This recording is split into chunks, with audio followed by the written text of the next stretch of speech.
आपके साथ मैं हूं सुचेता कुकरेती और आज माइक ऑन कर रही हूं जिस खबर पर वो सबसे पहले आपको जल्दी दिखा देती हूं। सबसे पहले आपको बता रही हूं कि कैसे इस युद्ध में और भीषण तस्वीरें आने वाली हैं। महारण अभी और भीषण होगा और ये इसलिए कह रही हूं क्योंकि ईरान और अमेरिका दोनों ने ही अल्टीमेटम दे दिया है। ईरान झुकेगा नहीं और अमेरिका रुकेगा नहीं, और अगर ऐसी परिस्थिति हुई तो ऐसे में और देश भी इस युद्ध में शामिल हो जाएंगे। ये इस युद्ध को और भीषण बना देगा। आज आपको वो तस्वीर दिखा रही हूं। डोनाल्ड ट्रंप ने अभी नई धमकी दे दी है। वो धमकी क्या है ये भी दिखाऊंगी। इसी के साथ आपको ये भी बताऊंगी कि ट्रंप को खमनई 2 भी मंजूर नहीं है। ट्रंप ऐलान कर रहे हैं कि खमनई के बेटे को भी सत्ता पर नहीं बैठने देंगे। क्या ट्रंप मुस्तबा को भी मार सकते हैं? ये सवाल अब खड़ा हो गया। क्या अमेरिकी खलीफा अब ट्रंप ही तय करेंगे? आज इस पर भी माइक ऑन कर रही हूं। और इसी के साथ कच्चे तेल पर पक्की लड़ाई छिड़ने वाली है। आपको बताऊंगी कि कैसे रूस तो भारत के साथ खड़ा हुआ है, लेकिन कच्चे तेल में ईरान आग लगा रहा है। कच्चे तेल में ईरान आग लगा रहा है तो अमेरिका ने कह दिया कच्चा तेल रूस से खरीद लीजिए। अब इसको लेकर सियासत में उबाल आ गया है, सियासत में आग लग गई है। क्या अमेरिका बताएगा कि तेल किससे खरीदना है और किससे नहीं खरीदना है? इसे लेकर भारत में सियासत तेज है। आज इस पर भी माइक ऑन कर रही हूं।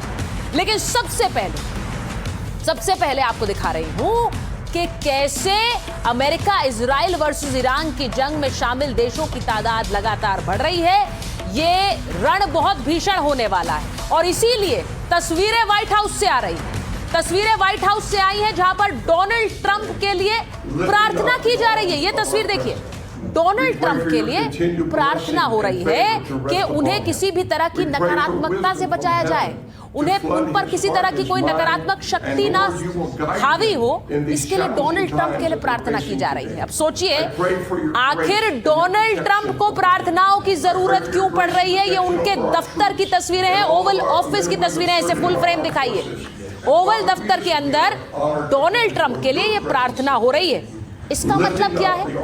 डोनाल्ड ट्रंप जो कहते हैं कि उनके हथियारों और मिसाइलों के आगे कोई भी नहीं टिक सकता, आज उनके लिए प्रार्थना क्यों की जा रही है? आखिर किस चीज का डर है? डर क्या है?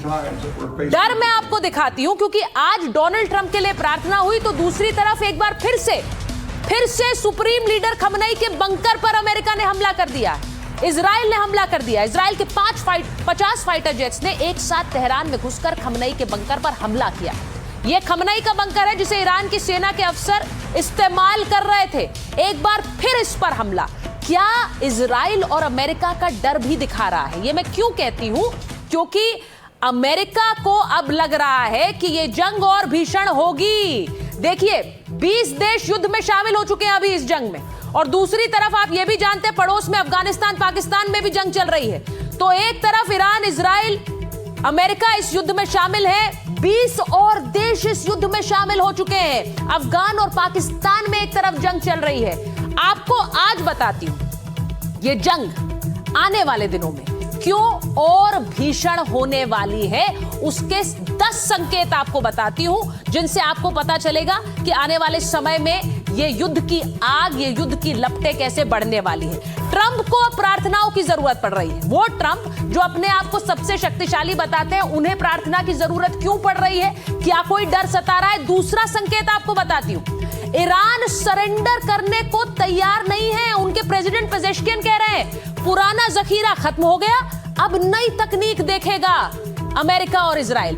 अराक्ची का भी बयान आया है, वो कह रहे हैं अमेरिका का प्लान भी हम फेल कर देंगे। तो ईरान भी झुकने को तैयार नहीं है। दूसरा संकेत। तीसरा संकेत क्यों मैं कह रही हूं कि यह जंग और भीषण होगी, अमेरिका ने 800 पेट्रियट मिसाइलें दागी हैं अभी तक इस जंग में, 800। अब ज़ेलेंस्की क्या कह रहे हैं? वो कह रहे हैं कि हमें अभी तक इतनी मिसाइलें नहीं दी जो 4 साल से हम युद्ध लड़ रहे हैं। इन्होंने कुछ दिन में 7 दिनों में 800 मिसाइलें दाग दी। तो सोचिए कि अमेरिका क्या सोच रहा है। चौथा संकेत आपको बता रही हूं, ईरान ने हॉर्मुज स्ट्रेट बंद कर दिया है, जहां से तेल आता है, आपके घरों भी आता है। हॉर्मुज स्ट्रेट बंद करने का मतलब क्या है? तेल में आग लगना। तेल और महंगा होगा, तेल और महंगा होगा तो इन देशों में तेल को लेकर ही जंग होगी। अगली जंग तेल को लेकर है। इसी के साथ पांचवा संकेत आपको बता रही हूं कि यह युद्ध और भीषण कैसे होगा। अमेरिका ने रूस से तेल खरीदने की छूट दी। अब अमेरिका कह रहा है, जो अमेरिका पूरी कूटनीति बदल कर बैठ गया है, अब जो लगातार टैरिफ पर टैरिफ इसीलिए लगा रहा था देशों पर कि वो रूस से तेल ना खरीदे, अब कह रहा है कि आप रूस से तेल खरीद लीजिए। हालात ऐसे बन गए हैं कि उसे ये दूसरे देशों को कहना पड़ रहा है, सिर्फ भारत से नहीं कहा है उसने। ऐसे में आप सोचिए कि अमेरिका को भी रूस के आगे क्या झुकना पड़ा है। एक और संकेत आपको देती हूं, छठा संकेत, कतर ने तेल उत्पादन बंद कर दिया है। जी हां, और इससे क्या होगा? तेल के लिए हाहाकार मचने वाला है क्योंकि सप्लाई बाधित होगी। कतर एलएनजी के मामले में दुनिया की महाशक्ति है, भारत में भी एलएनजी वहां से आती है और देशों में भी, तो वहां से भी आग लगेगी। सातवां संकेत आपको बता रही, पाकिस्तान पर युद्ध में कूदने का दबाव है। एक तरफ ईरान कह रहा है कि आप एयरबेसेस का इस्तेमाल करने दे रहे हैं, वो आक्रामक है। दूसरी तरफ सऊदी अरब कह रहा है हमारा साथ दीजिए क्योंकि हमारा तो एक समझौता है। तो क्या पाकिस्तान भी युद्ध में कूदेगा? सातवां संकेत। आठवां संकेत आपको बता रही, भारत के दरवाजे पर जंग आ गई।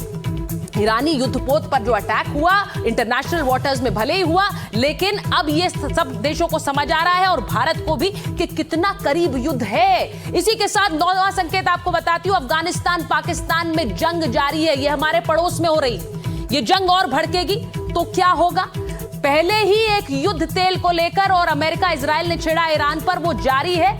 अफगानिस्तान पाकिस्तान का युद्ध अलग से जारी। और वहीं 10वां संकेत, जिसकी तस्वीर भी आपको दिखाऊंगी, नॉर्थ कोरिया ने, सोचिए नॉर्थ कोरिया अभी तक इसमें नहीं शामिल था, उसने अपना सबसे घातक डिस्ट्रॉयर का निरीक्षण कर लिया है। अपनी नौसेना की ताकत को कई गुना बढ़ाने का ऐलान कर दिया है किम जोंग उन ने। अब उनकी तस्वीरें ही आपको दिखा देती हूं। मैं जब कह रही हूं कि डिस्ट्रॉयर का निरीक्षण किया तो ये वो तस्वीरें हैं, दिखाइए।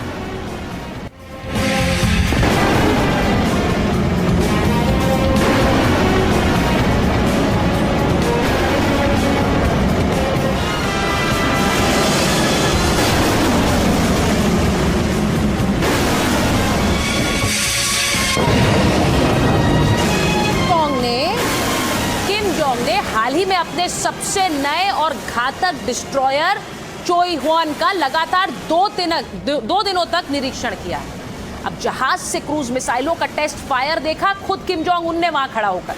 किम जोंग की ये तैयारी भी युद्ध के भीषण होने का एक संकेत दे रही है। उन्हें इस वक्त डिस्ट्रॉयर का निरीक्षण करने की जरूरत क्या पड़ी, क्योंकि किम ने चेतावनी दी है कि अगर ईरान में मौजूद नॉर्थ कोरियाई नागरिकों को कोई नुकसान हुआ तो हम चुप नहीं बैठेंगे। तो वो भी कूद गए इस जंग में।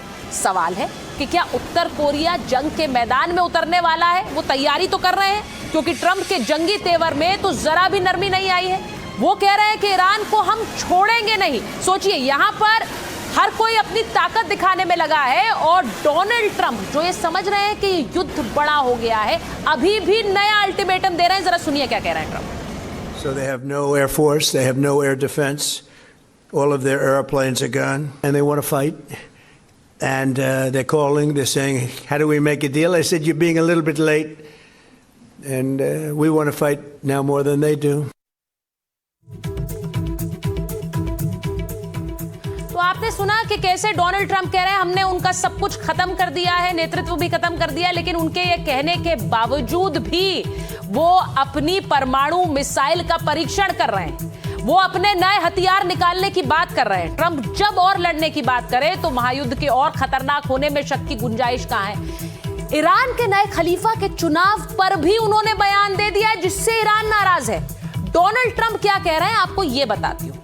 ईरान के सुप्रीम लीडर पर ट्रंप ने यह बड़ा बयान दिया। ईरान मेरी मंजूरी के बिना लीडर नहीं चुन सकता है, ये कह रहे हैं डोनाल्ड ट्रंप। वो कह रहे हैं सुप्रीम लीडर का चुनाव मेरी निगरानी में होगा। हम ईरान में शांति लाने वाला नेता चाहते हैं। अब सोचिए, ये बहुत से लोग हंस भी सकते हैं कि डोनाल्ड ट्रंप ये कह रहे हैं कि शांति लाने की बात, लेकिन उन्होंने कहा हम ईरान में जाएंगे, शांति लाने वाला नेता लेकर आएंगे। अयतुल्ला खमनेई को मारना जरूरी था। ईरान सिर्फ 2 हफ्ते में एटम बम बनाने वाला था। सुप्रीम लीडर पद पर खमनेई का बेटा मंजूर नहीं है, ये कह रहे हैं डोनाल्ड ट्रंप। यानी मुस्तफा खमनेई लीडर बना। गौर से सुनिए, अगर मुस्तफा खमनेई लीडर बना तो उसे भी मारेंगे। आयतुल्ला खमनेई के बेटे हैं मुस्तफा खमनेई।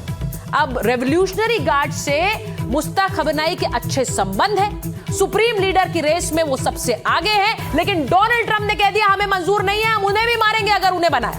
यानी ट्रंप ईरान को सिर्फ हराना नहीं चाहते हैं, वहां अपनी पसंद की सरकार भी डोनाल्ड ट्रंप चाहते हैं। लेकिन ईरान भी हार न मानने पर अड़ा है। दोनों तरफ की ये जिद है। मिडिल ईस्ट की लड़ाई को और खतरनाक बना रही है ईरान की भी जिद और उधर डोनाल्ड ट्रंप के तेवर। ये रिपोर्ट देखिए।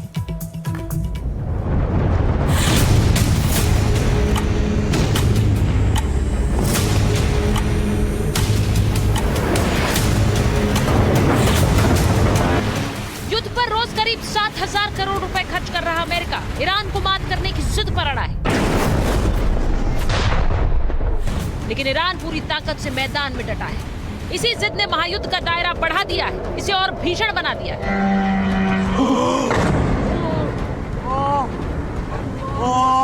अमेरिका का घातक शिकारी B-2 बॉम्बर लगातार एक्शन में।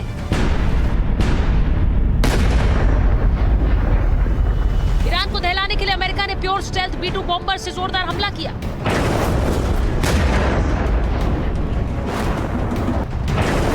और लगे हाथ ईरानी ठिकानों को तहस नहस करने का वीडियो भी जारी कर दिया। इजराइल के 50 फाइटर जेट्स ने तेहरान में खमनेई के बंकर पर एक बार फिर अटैक किया। दुनिया के सबसे बड़े एयरक्राफ्ट कैरियर USS जेरल्ड पर तैनात F-18 फाइटर जेट्स भी ईरान पर लगातार हमले कर रहे हैं। In just the last 72 hours, America's bomber force has struck nearly 200 targets deep inside of Iran, including around Tehran. And in just the last hour, US B-2 bombers dropped dozens of 2,000-pound penetrator bombs targeting deeply buried ballistic missile launchers. इधर America ने ताल ठोकी, उधर Iran ने अपनी heavy missile Khurram शहर 4 का trigger दबा दिया और 1 टन के वॉरहेड से इजराइल को दहला दिया।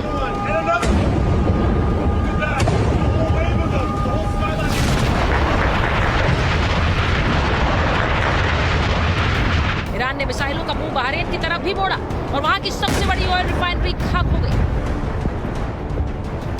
अमेरिकी नेवी का 5th फ्लीट इसी बहरीन से पूरे मिडिल ईस्ट के समंदर की निगरानी करता है। इसके बाद ईरान की खैबर और फतेह मिसाइलें भी एक्शन दिखाने लगी। लगे हाथ ईरान के अर्श 2 और शाहिद ड्रोन भी मिडिल ईस्ट में अमेरिकी ठिकानों पर टूट पड़े।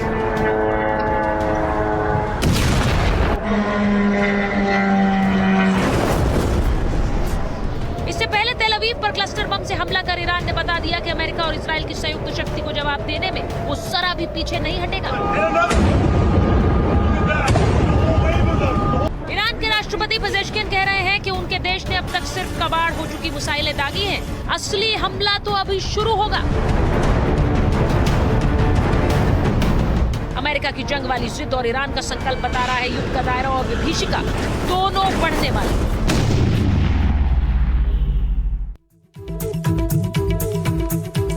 और मैं आपको बड़ी खबर बता देती हूं, जंग के बीच अमेरिकी राष्ट्रपति ट्रंप का बयान आ गया है। बिना सरेंडर ईरान से कोई डील नहीं होगी।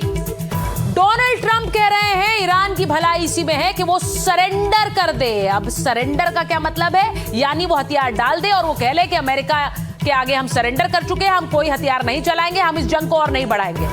ये कह रहे हैं डोनाल्ड ट्रंप। तो जंग के बीच ट्रंप का बड़ा बयान आया है, सरेंडर के अलावा कोई डील नहीं होगी ईरान के साथ।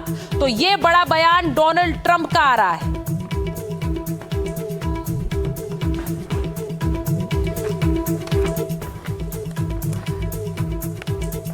अब डोनाल्ड ट्रंप जब ये कह रहे हैं कि कोई भी सरेंडर के बिना डील नहीं होगी, अमेरिका ने इस युद्ध को भड़काया, इस युद्ध की शुरुआत की, लेकिन अब ये युद्ध कितने देशों तक फैल चुका है ये उसके भी हाथ में नहीं रहेगा। ये जो आप तस्वीरें देख रहे हैं, ईरान अब हमला कर रहा है कुवैत, बहरीन, कतर, सऊदी अरब, अजरबैजान, जॉर्डन, इन सब देशों पर। तो ये जो सारे देश आप देख रहे हैं, ओमान, यूएई, ये सब इस युद्ध की जद में आ चुके हैं। अब इसके बाद न सिर्फ ये, बल्कि जो और 2 बड़ी महाशक्तियां हैं, जिसमें चीन है, जिसमें रूस है, ये देश भी इसकी जद में आ सकते हैं और वो युद्ध में कभी भी एंट्री ले सकते हैं। ये मैं क्यों कह रही हूं, उसके पीछे पहले एक तस्वीर आपको दिखा देती हूं। एक तस्वीर जो कि ईरानी शाहिद ड्रोन्स की है।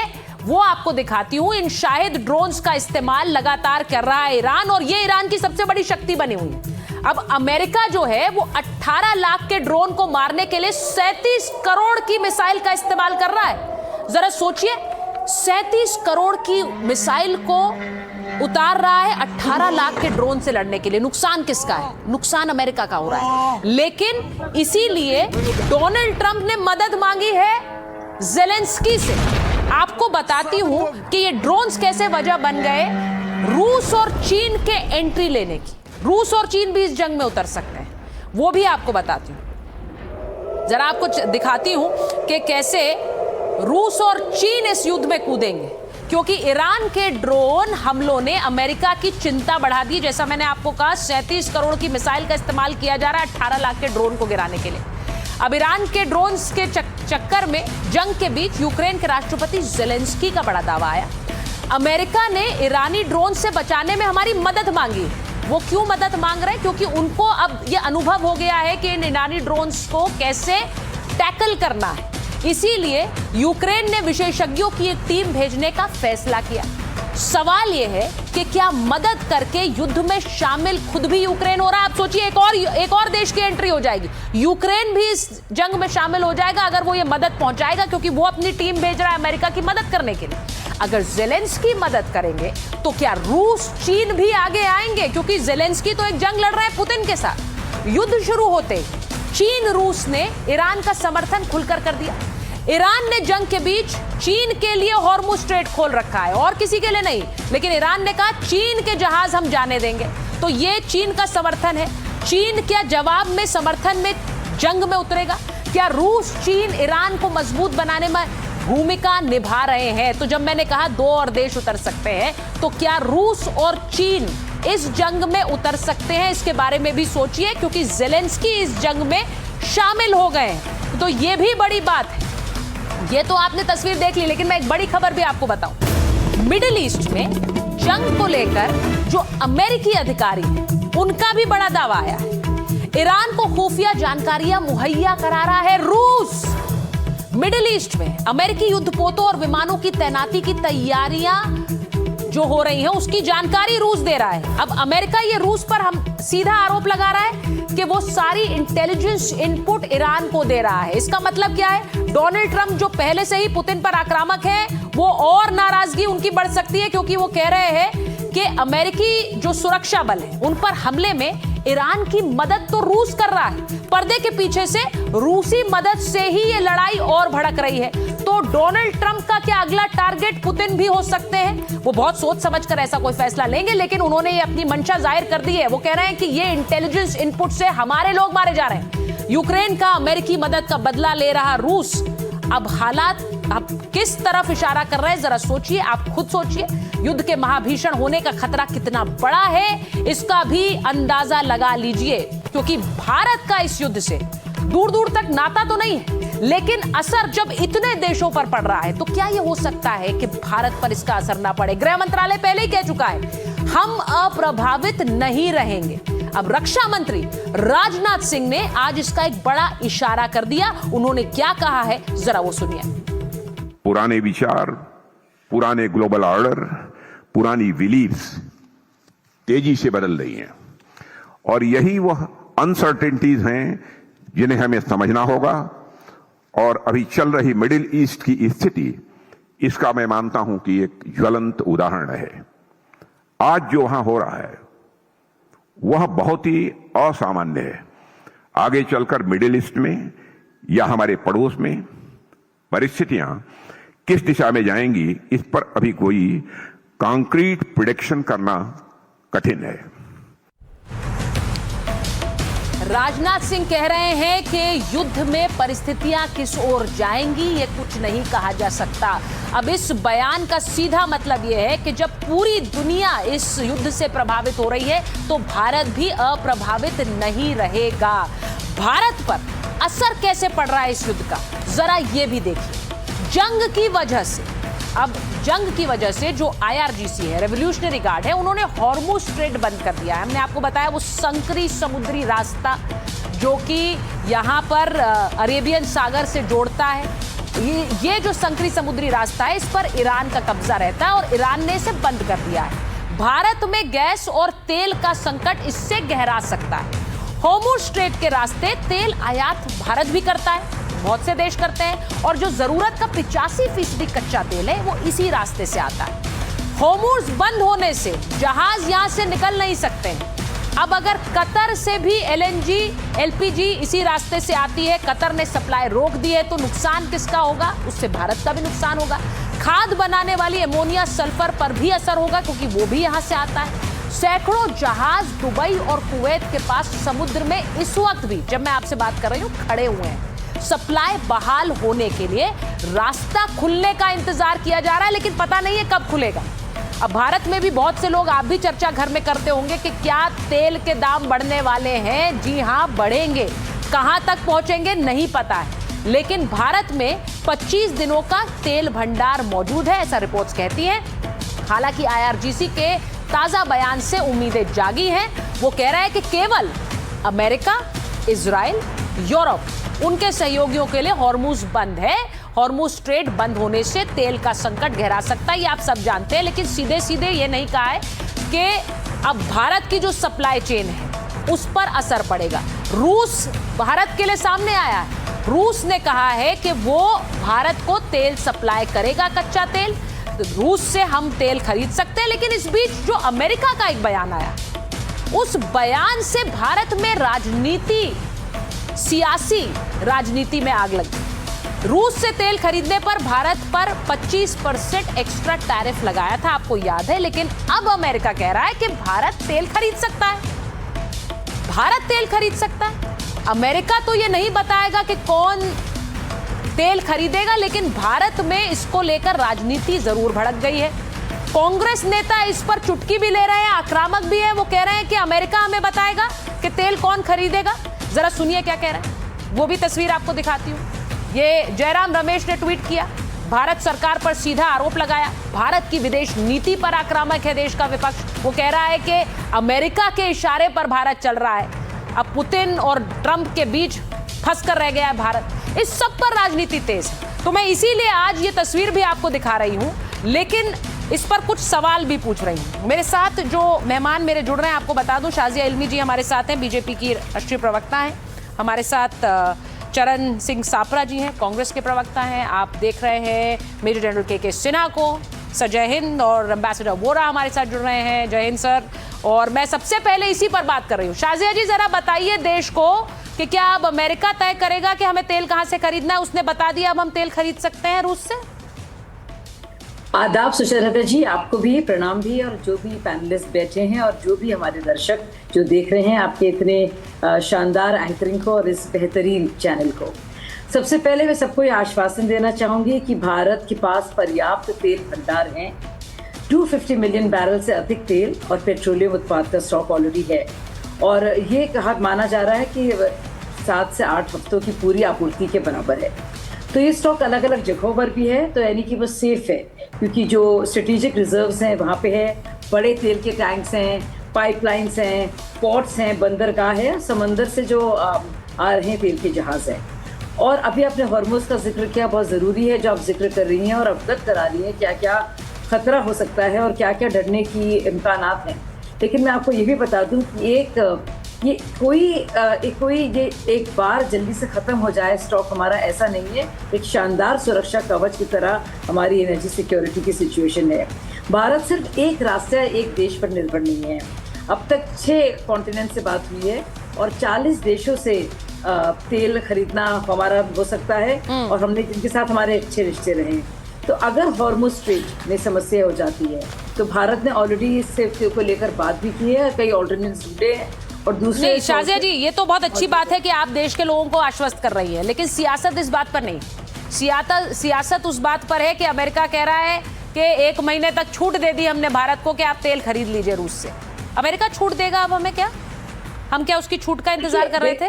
देखिए, अमेरिका बहुत सारी बातें खुद ट्रम्प जी ने कही है जिसकी तस्दीक वो खुद नहीं कर सकते, तो अपने बयानों से कई बार वो पलट जाते हैं। और मुझे लगता है कि हम लोग अपनी सरकार का ध्यान देखें कि वो सरकार क्या सोच रही है, क्या कर रही है, कितना ज्यादा संयम से वो पेश आ रही है। और क्या ऐसा क्या कर रही है जिससे हमारी जो नीति है इंडिया फर्स्ट हो, उसमें रिस्ट्रेंट चाहिए, उसमें रिस्पॉन्सिबिलिटी चाहिए और उसमें एक नेगोशिएशन के लिए स्किल्स चाहिए। तो मुझे लगता है कभी कभी चीखने चिल्लाने और स्लोगनेरिंग से ज़्यादा अच्छा है कि हम अपनी डिप्लोमेटिक एबिलिटीज़ को देखिए, ह्यूमिलिटी से सोच समझकर जो हमारे लिए फ़ायदे में हो उससे काम चलाएं। ये कोई अक्कड़ बम्बे वो तो खेल है नहीं, इनी मिनी मायना हो कि हम लोग ईरान की बात करेंगे या इजराइल की बात करेंगे। ये बहुत ही जो क्विक सैंस आप देख रही हैं, एवर चेंजिंग ये जो ग्लोबल डायनामिक्स हम जियोपॉलिटिकल, ये मुझे लगता है बहुत ही एक सीरियस टर्न ऑफ इवेंट्स है और इसके आसान आंसर्स नहीं हैं। तो जो ओवर सिंप्लीफिकेशन में कुछ लोग जा रहे हैं, मुझे लगता है वो सरलीकरण नहीं कर सकते हम लोग। इसके साथ साथ आखिरी बात मैं ये कहूंगी कि मुझे ऐसा लगता है, मैं एक बार शाहजिया जी, मैं एक बार सापरा जी के पास जा रही हूँ। सापरा जी, जिस तरह से युद्ध भड़का हुआ है दुनिया में, आपको लग रहा है ये इस वक्त राजनीति का समय है, ये इस वक्त सरकार को घेरने में लगने का समय है, ये इस वक्त ये जरूर पूछने का समय है कि हमारे पास रिजर्व्स हैं कि नहीं, लेकिन बार बार डोनाल्ड ट्रंप को और उनके सहयोगियों के बयानों को उछालकर क्या साबित करना चाहते हैं आप? नहीं, देखिए, भारतीय जनता पार्टी के प्रवक्ता ने अभी कहा कि डिप्लोमेसी को मेंटेन किया जा रहा है, डिप्लोमेटिक तरीके से चला जा रहा है। अगर यही भारतीय जनता पार्टी की डिप्लोमेसी है कि ट्रंप जो है वो 80 बार ये कह दें कि पाकिस्तान और भारत का युद्ध विराम मेरी वजह से हुआ है, अगर वो ये कह दें कि मैं भारत के प्रधानमंत्री का राजनीतिक करियर तबाह कर सकता हूँ और प्रधानमंत्री और भारतीय जनता पार्टी चुप करके बैठी रहे, तो ये इनकी डिप्लोमेसी, इनको मुबारक है। हम तो सवाल पूछेंगे, अगर भारत के इंडियन ओशन के अंदर आकर के अमेरिका ईरानियन एक शिप को, निहत्थे शिप को उड़ा दे, तो ये इनकी डिप्लोमेसी है। अगर यूएस की ट्रेड डील होती है और उसके अंदर नरेंद्र मोदी पूरी तरह से कॉम्प्रोमाइज और सरेंडर नजर आते हैं, और अगर हमारा डेटा भी गिरवी रखा जाता है, हमारी संप्रभुता को गिरवी रखा जाता है, हमारे एनर्जी कंडीशंस को गिरवी रखा जाता है, हम कुछ नहीं बोलते हैं उसके अंदर। अमेरिका के अंदर उसकी कोर्ट जो है उसको लताड़ती है और कहती है कि ये ट्रेड डील गलत है, लेकिन भारत के प्रधानमंत्री पूरी तरह से घुटने टेके हुए हैं। भारत के प्रधानमंत्री उसके ऊपर कुछ नहीं कहते हैं। ये इससे नजर आता है कि ये भारतीय जनता पार्टी की जो डिप्लोमेसी है, ये बिल्कुल कमजोर डिप्लोमेसी है, ये सरेंडर डिप्लोमेसी है। क्या ये देश जिसने निक्सन को आंखें दिखाई, क्या वो देश जिसने जॉर्ज बुश को आंखें दिखाई, या जिसने ओबामा को आंखें दिखा करके अपने सापरा जी, मैं एक चीज आपसे ये कह दूं, मैं एक चीज आपसे ये कहूं कि कई बार क्या डिप्लोमेसी का मतलब ये नहीं है कि कुछ चीजों पर शांत रहना चाहिए, चुप रहना चाहिए? मैं इसलिए पूछती हूं कि अग्रेसिव डिप्लोमेसी हमेशा हित में नहीं होती है। Aggressive diplomacy in the times of aggression क्या कर सकती है मुझे नहीं पता है, लेकिन एम्बेसडर वोरा बेटर बता पाएंगे। जी मैं बताता हूं। हाँ, बोलिए। हाँ, मैंने वही कहा, मैंने कहा ये एग्रेसिव डिप्लोमेसी नहीं होती है। कोई आपको बार बार लताड़ता रहे, आपके देश की संप्रभुता को गिराता रहे, आपकी देश की साख को गिराता रहे लगातार, वो सीज फायर से लेके आज तक हमारे देश को लताड़ता रहे और हम डिप्लोमेसी के नाम पर हम चुप रहे। क्या इस तरह की डिप्लोमेसी भारत की पहले तो नहीं थी? पहले तो हमने निक्सन को भी आंखें, अच्छा, पहले नहीं थी, अब हमारी डिप्लोमेसी सरेंडर वाली हो गई है, ये कह रहे हैं वो। एक बार मैं जरा बड़ी खबर बता रही हूँ सर, मैं इस पर एक रिएक्शन लूंगी, लेकिन बड़ी खबर भी बताऊंगी। ईरान ने इराक में ड्रोन से हमले किए हैं, ड्रोन से इराक के बसरा एयरपोर्ट को निशाना बनाया है। अब देखिए, ये मैंने शुरुआत में एक्सप्लेन भी किया, अपने दर्शकों को बताया कि ये युद्ध अभी 7वें दिन और भीषण ही होता नजर आ रहा है। ऐसा नहीं लग रहा है कि ये खत्म होगा, और ये किसी भी देश के हित में नहीं है, लेकिन इसे रोकने का उपाय भी शायद किसी के पास नहीं है, क्योंकि डोनाल्ड ट्रंप धमकी पे धमकी दे रहे हैं अभी भी ईरान को। मैं आपको जरा ये बता दूं, इस बीच में जरा पहले एम्बेसडर वोरा के पास जा रही। एम्बेसडर वोरा, जरा बताइए, कई बार अग्रेसिव डिप्लोमेसी से बचना भी शायद एक डिप्लोमेसी की तकनीक है, आप बेहतर बता सकते हैं।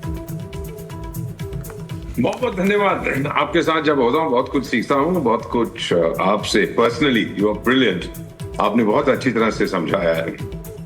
डिप्लोमेसी में बेटा एक चीज रहती है कि जो हम कहते हैं वो महत्वपूर्ण है, जो हम नहीं कहते वो ज्यादा महत्वपूर्ण है। अभी हमारे पॉलिटिकल लीडर कह रहे थे कि हमको जवाब देना चाहिए। जवाब देने से क्या मिलेगा मैम? हमको किसी को नाराज करने से क्या मिलेगा?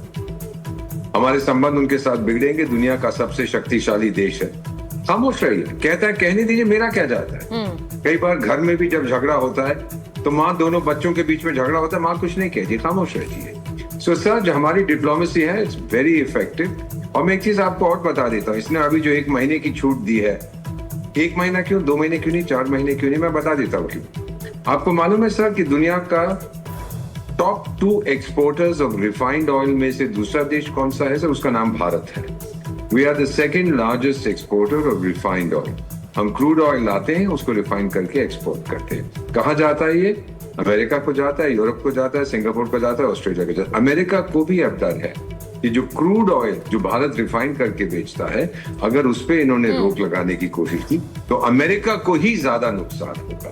तो हम उनको बेचते हैं। बेटा, सबसे बड़ी रिफाइनरी दुनिया की सबसे बड़ी जामनगर पे है, वहां पर हम ये क्रूड ऑयल रिफाइन करके बेचते हैं। तो आरोप लगाना कि हम कुछ नहीं कह रहे, हमारी डिप्लोमेसी फेल होगी, मुझे नहीं मालूम इनका कितना तजुर्बा है डिप्लोमेसी में। मुझे तो 52 साल हो गए हैं। बहुत बार हम खामोश रहते हैं, सिचुएशन जब स्थिर हो जाए उसके बाद हमने जो कहना है हम करेंगे। अभी इतनी वॉलेटाइल है, और ट्रंप साहब को तो आप सब जानते हैं, बहुत वॉलेटाइल कैरेक्टर है, कभी कुछ कभी कुछ। खामोश रहना ही बेस्ट है। देखिए, मैं तो एक बात ये मानती हूँ और ये खुलकर कहूंगी कि डोनाल्ड ट्रंप कभी दुनिया में पुलिस वाले बन जाते हैं। वो ये बताने लगते हैं कि क्या होगा क्या नहीं होगा। उसके बाद अब जब जिस तरह से उन्होंने ये बात कह दी है कि भाई रूस से तेल खरीद लीजिए, उन्हें कोई ये बताए कि जो संप्रभु देश हैं वो आपकी बात और आपके ऑर्डर्स के हिसाब से नहीं चलते हैं। लेकिन इसी के साथ साथ ये भी एक हकीकत है कि जो डिप्लोमेसी है उसमें कई बार कई पैतरे काम आते हैं, और मौजूदा स्थिति ऐसी है, मैं बार बार कह रही हूं, कोई देश अछूता नहीं है। राजनाथ सिंह का आज का बयान दिखाता है कि इससे अप्रभावित भारत भी नहीं रह पाएगा। मैं जरा एक और खबर दिखाऊं, उसके मेजर जनरल के पास जा रही हूं, आप उन्हें स्क्रीन पर देख रहे हैं। इजरायली सेना के ईरान पर हमले जारी है। तेहरान और इस्फहान में बमबारी हो रही है। ईरानी सरकार के इंफ्रास्ट्रक्चर पर ये हमले हो रहे हैं। डोनाल्ड ट्रंप का जो अभी बयान आया है वो ये बता रहा है कि वो रुकेंगे नहीं। मेजर जनरल, मैं आपसे पूछूंगी, ये तस्वीरें ये जरा ब्रेकिंग भी स्क्रीन पर रखिए। मेजर जनरल, जरा बताइए, डोनाल्ड ट्रंप ने अभी अभी कहा है सरेंडर होगा तभी डील होगी। There will be no deal with Iran except unconditional surrender। उन्हें लग रहा है सरेंडर कर लेगा ईरान इतनी आसानी से? सर, जय Hind Sucharita, and thank you having me on your channel. देखिए सुचारिता, सरेंडर लेगा कौन? सरेंडर तो कर देंगे, कहते हैं कि सरेंडर कर देंगे। सरेंडर तो 1971 में आपने देखा होगा, 93,000 सोल्जर्स ने सरेंडर किया था। तो बूट्स ऑन ग्राउंड सरेंडर करेगा कौन? देखिए आप डोनाल्ड ट्रंप, मैं ये मानता हूं कि डोनाल्ड ट्रंप जो बातें करते हैं उसमें कोई तथ्य कोई मेरे को तो कहीं दिखाई नहीं देता।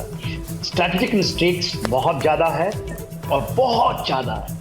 ये दुनिया में आप देखिए, चेंजिंग ग्लोबल वर्ल्ड ऑर्डर में एक मेरे ख्याल से एक बहुत बड़ा बिगर स्ट्रैटेजिक मिस्टेक्स हैं। उनकी हार तो आप मानेंगे ना, ट्रांस अटलांटिक एरिया में जो कहते थे कि रशिया को स्ट्रैटेजिकली नहीं करने देंगे, वहां से दुम दबा के भाग गए। और जब ये मेडिटेरियन में शिफ्ट हुआ, जो आपको वेस्ट एशिया कहती है, shifting of battle finally Indo Pacific से आर्टिक तक जाएगा। तो इसमें वहां तो उनकी more less America is defeated, क्योंकि 2022 से लेकर के काफी समय तक और खुले आम कहते थे कि we will not allow them to win strategically. वहां तो डिफीट हो चुका है। अब देखिए यहाँ पे आप जो बात कह रही हैं, ये इनके कैलकुलेशंस क्या हैं, मगर वहाँ के joint chief of staff openly don't consider ये वेंजुला है। ये वेंजुला से आप ये दिस इज ईरान 10 साल तक इराक से लड़ा, और पूरे के पूरे जो वेस्टर्न वर्ल्ड में वो 40 साल से ये लड़ रहा है। उसने बड़ी स्ट्रैटेजिक मिस्टेक की थी, जो रशिया और चाइना के बहकावे में आके ऐसे प्रॉक्सी स्टेट जो उसने एक्सिस ऑफ रेजिस्टेंस से ऊपर जो इजराइल में किया था, जो 23 आपने देखा था 7 अक्टूबर 2023 में, वो उसकी बहुत बड़ी भूल थी। मगर उसके बाद चेंज ऑफ रिजीम जो इन्होंने करने की ट्राई की है जिस तरह से, this is the biggest mistake they have done it. Sir, अभी तो मैं देख रही हूँ, आज मैंने कैलकुलेशन भी बताई कि 20 देश तो इसमें शामिल हैं, क्योंकि उन पर या तो हमले हो रहे हैं या वो डायरेक्टली हमले कर रहे हैं। चीन, रूस अभी भी इससे अभी सीधे तौर पर इसमें शामिल नहीं हुए, लेकिन वो भी आसार दिख रहा है। भारत अछूता रह पाएगा? ये भी एक बहुत बड़ा सवाल है। मैं एक बार जरा एक और खबर बता दूं, क्योंकि शाजिया जी, हम तेल की सियासत पर बात कर रहे हैं। तेल से जुड़ी बड़ी खबर आई है। मिडिल ईस्ट में युद्ध का असर तेल की कीमतों पर बढ़ रहा है। कच्चे तेल की कीमत बढ़कर तकरीबन $93 प्रति बैरल पहुंच रही है। इसका अंदाजा लगाइए कि कितना बढ़ गया है, इस बात से कि फरवरी में कच्चे तेल की कीमत औसत तकरीबन $69 प्रति बैरल थी। यानी पिछले एक हफ्ते में, 1 वीक, एक हफ्ते में कच्चा तेल 35% महंगा हुआ है। एक हफ्ते के अंदर 35% का उछाल है। आने वाले हफ्तों में क्या होगा, जरा इसके बारे में सोचिए। युद्ध के कारण ग्लोबल ऑयल सप्लाई चेन बुरी तरह से बाधित है, और इसीलिए आज अगर लोग घर में सोच रहे हैं कि क्या तेल महंगा होगा, उन्हें आने वाले समय में क्या महंगाई का सामना करना पड़ेगा, तो उन्हें क्या कहेंगे शाजिया जी? जो सवाल सापरा जी उठा रहे हैं वो गलत नहीं है। नहीं, बिल्कुल बिल्कुल सुचेता जी, बहुत जरूरी आपने सवाल पूछे, और मुझे लगता है हर एक के घर में हर एक इंसान जो है यही चर्चा कर रहा है, और आप बहुत जरूरी चीज की, आप बहुत जरूरी बात आप कर रही हैं, और मुझे लगता है सबसे महत्वपूर्ण हिस्सा है इस बातचीत का। मैं बताना चाहती हूँ दर्शकों को आपके जरिए सुचेता जी की भारत की जो रिफाइनिंग क्षमता है 258 TPA कहते हैं उसको, जरूरत से भी ज्यादा है। 5th लार्जेस्ट हम लोग पेट्रोलियम उत्पाद निर्यातक भी हैं, और हमारी घरेलू नीति पे भी बात करनी चाहिए। देखिए, सरकार के 20% जो एथेनॉल ब्लेंडिंग का कार्यक्रम है उससे हमारी बचत होती है, 44 मिलियन बैरल तेल की बचत होती है। तो ये सारे फैक्टर्स हैं जो काम आएंगे अगर इस तरह के हालात मतलब खराब हुए और खराब हुए। विदेशी मुद्रा हम बचा सकते हैं, किसानों को आय इससे मिलती है, आयात इससे कम होता है, और आम नागरिक की गैस और पेट्रोल प्राथमिकता रहेगी। इसमें एक और चीज जरूरी आपको बताना है आपके जरिए सुचरिता जी, कि सरकार की तरफ से हमारी सरकार ने साफ साफ कहा है कि जो घरेलू LPG सिलेंडर है उसकी सप्लाई को प्राथमिकता दी जाएगी, और औद्योगिक उपयोग जो है उस पर सीमाएं लगाई जाएंगी। नहीं शाजिया जी, देखिए ये तो अच्छी बात है, लेकिन आने वाले समय में तस्वीर क्या होगी ये किसी को पता नहीं है। ऐसे में सापरा जी, अगर हमने ये रणनीति बनाई कि हम रूस से कच्चा तेल खरीद रहे हैं, रूस ने आकर कहा कि हमें कच्चा तेल वो देता रहेगा, इस मौजूदा समय में प्राथमिकता से देगा, ये अभी हाल का बयान है, तो ये तो हमारी ये हमारी डिप्लोमेसी की ही एक तारीफ दिखाता है कि भाई रूस हमारे लिए आ रहा है, सामने आ रहा है, कह रहा है इस समय में हमें सप्लाई करेगा तेल। दिक्कत कहाँ है? नहीं, दिक्कत ये नहीं है कि रूस हमको तेल देने के लिए तैयार हुआ है, ये तो कोई दिक्कत नहीं है। दिक्कत ये है कि हमें ट्रंप की इजाजत क्यों लेनी पड़ती है? नहीं, हम इजाजत नहीं ले रहे हैं, आपको लग रहा है हम ले रहे हैं इजाजत? एक मिनट, क्या ट्रंप ने नहीं कहा कि मैं 30 दिन का वेवर देता हूं? वो तो ये भी कहते हैं हमने मध्यस्थ कराई, जंग रुकवाई। आप भरोसा करते हैं उस बयान पर? मेरी क्यों नहीं? अरे ये ट्रंप को मैं समझ सकती हूँ कि आपको अपने देश नहीं, एक मिनट शाजिया जी, उन्हें बोलने दीजिए पहले। आप ये भरोसा करते हैं कि उन्होंने ही जंग रुकवाई? मैं तो नहीं करती हूँ। सुचेरिता जी सुनिए मेरी बात। तो ट्रंप के जो जितने भी वक्तव्य है उसको बीजेपी क्यों नहीं नकारती है? मैं इसकी बात करता हूँ, बीजेपी नकार देना। अच्छा, दूसरी बात, मेरी बात पूरी होने दीजिए, मैं आपके बीच में नहीं बोला था। आपके हिसाब से डेड इकोनॉमी है ना, राहुल गांधी जी के हिसाब से। प्लीज सुचेरिता जी, हाँ, एक मिनट, सापरा जी कंप्लीट करने दीजिए साजिद। हाँ, देखिए, ऐसा इन्होंने डिप्लोमेसी की बात की, और 52 वर्ष के एक्सपीरियंस वाले जो पैनलिस्ट बैठे उन्होंने भी डिप्लोमेसी की बात की। मैं इनको 4-5 सवाल पूछना चाहता हूँ। ठीक है। क्या मार्को रूबियो ने जब 14 फरवरी 2026 को म्यूनिक सिक्योरिटी कॉन्फ्रेंस में उन्होंने कहा, उन्होंने उपनिवेशवाद की और विस्तारवाद की बात की जयशंकर के सामने, क्या वो डिप्लोमेसी चुप रहने से एक्सेप्ट कर लेना चाहिए? AI समिट के अंदर सीनियर व्हाइट हाउस के जो पॉलिसी मेकर हैं श्री राम कृष्णन, वो कहते हैं कि डेटा भी भारत का होगा, बाजार भारत का होगा, लेकिन AI का जो इंफ्रास्ट्रक्चर वो हमारा होगा। देखिए, मैं तो ये बात इतने समय में समझ आई सर, मैं डिप्लोमेसी की कोई स्टूडेंट नहीं हूं ना, मुझे डिप्लोमेसी के बारे में, मैं सिर्फ एम्बेसडर वोरा जैसे एक्सपीरियंस्ड लोगों से सीखती हूं सर। नहीं, सापरा जी जरा सुनिए, लेकिन डोनाल्ड ट्रंप जैसे व्यक्ति के साथ क्या बयानबाजी काम करती है सर? मुझे तो ऐसा लगता है वो जो बयान देते हैं वो कब उससे पलट जाते हैं उन्हें भी नहीं पता है। ऐसे व्यक्ति के साथ अमेरिका में ही उन्हें लेकर उनके अपने साथी कई बार हैरान रह जाते हैं कि वो क्या बयान दिया है।